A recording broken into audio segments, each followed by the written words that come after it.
DACA Dreamers moving forward. This is immigration attorney Parviz Malakouti, and this video is for DACA recipients and dreamers who have left the United States to make their life elsewhere or are thinking about leaving the United States to make their life elsewhere. And in this video, I'm going to talk about something called a Hranka waiver. And this comes up in the context of DACA recipients or dreamers who have left the United States, are inadmissible to come back to the United States, but they want to come back to visit. So not to come back to get a green card, but to come back to visit, maybe visit their friends, maybe visit their family, etc., etc. A lot of dreamers understand and know the general basics of applying for a waiver of inadmissibility.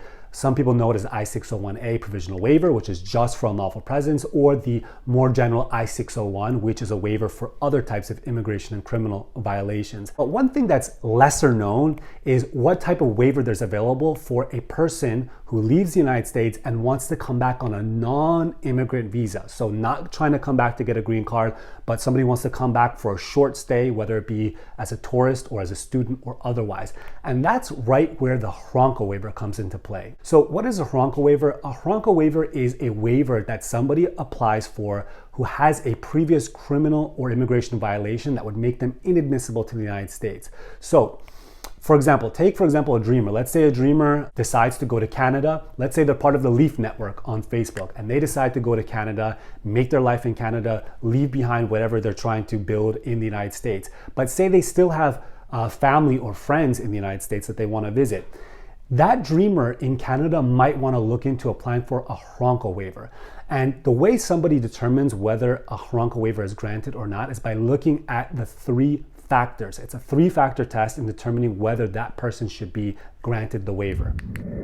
The first factor that's considered is any of the risks of harm to society if the Hranka waiver is granted. So as a general matter, how risky is it going to be to grant this person a waiver? If a person has been convicted in the United States of a very serious violent crime, maybe that's going to be a factor that's going to weigh against them. By contrast, if it's just a dreamer that was brought here when they were 3 years old, they have no criminal record, all they've done is accrue unlawful presence, that might be a factor that's going to go in their favor because it's not going to be as considered as serious of a previous immigration violation.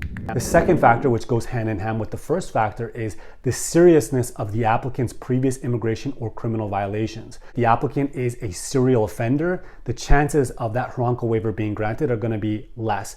If it's just the case that the applicant made one error, one mistake, one violation of criminal or immigration law that made him or her inadmissible, that factor is going to weigh more in their favor because it's not going to have been as serious of a violation. The third factor that's considered in a Hranka waiver analysis is the nature of the applicant's reasons for wanting to enter the United States. So why does the applicant want to enter the United States? Do they want to enter in for school reasons or work reasons? Do they have close family that they want to visit? Do they have relationships with people that they want to come visit, spend time with?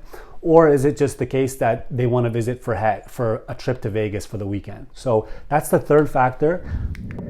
Now, as a practical matter, a Hranka waiver is applied concurrently with the visa that you're seeking at the US Embassy or consulate abroad. So let's say for this example that it's a tourist visa that the applicant is applying for. So the applicant applies for the B1B tourist visa at the consulate. The applicant probably wants to get an attorney involved to help with this process, to help navigate and make the arguments for the Hranka waiver, and possibly write up a short cover letter, maybe a 2 or 3 page cover letter, making the arguments for why the applicant qualifies based off of this three-factor test, and then maybe a little bit of documentation underneath that supporting it. So whatever documents that the applicant would have to prove their eligibility for the three-factor test. And then very, very importantly, the applicant should know the reasons and the arguments for the Hranka waiver. It's not the case that the applicant should just come with the documents handed off to immigration and not know anything about what's written in them. The applicant should be well prepared, knowing what the arguments are involved, because at these consulates, many of these tourist visa interviews or non-immigrant visas are conducted very, very quickly. Okay, sometimes the consular officer doesn't have time or the will to read whatever you put in front of them. So the applicant should know the arguments for why they believe they qualify for a Hranka waiver. So that's it for this video. Remember, if you're a dreamer and you're in the United States thinking about making your life elsewhere, you probably shouldn't rely on being able to leave the United States and then get a Hranka waiver to come back in. It's a risky proposition because there's no guarantee that this gets granted for the dreamer. So you probably want to make your decision independent of that. But if you do make that decision to leave the United States and make your life elsewhere, but you want to come back to visit, this is what you should be looking at as a possibility for coming back into the United States. If you need a consultation with a professional, with an immigration attorney, I'd be happy to help. Please feel free to book a consultation using the link in the video description.